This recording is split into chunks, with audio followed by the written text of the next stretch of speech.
Así que estamos, non? Vale. Rapaces, cando que irades? Arrancamos.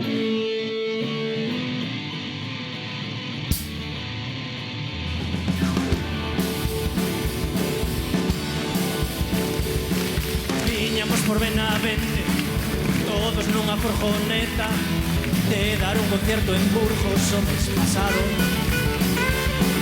Nunha zona de 50, pasamos a 120, e non vimos o radar ali agachado.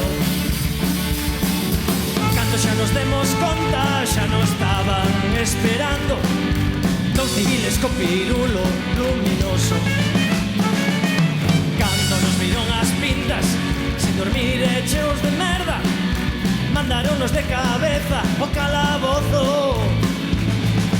O chegar ao cuartelillo, foinos a tomar as huellas un sargento que viña de Valdoviño.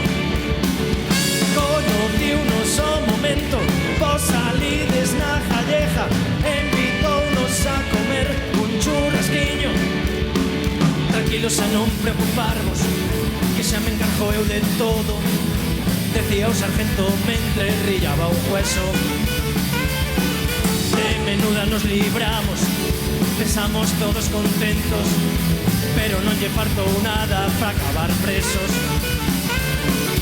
Resultou que era sargento, pero estaba no Seprona, el en tráfico non tiña competencias. Quixonos levar de volta a dormir no cuartelillo, e que non ofreceramos resistencia. Escapamos sin pagarlle o churrasco e mai la multa, pero non se nos olvida a fechoría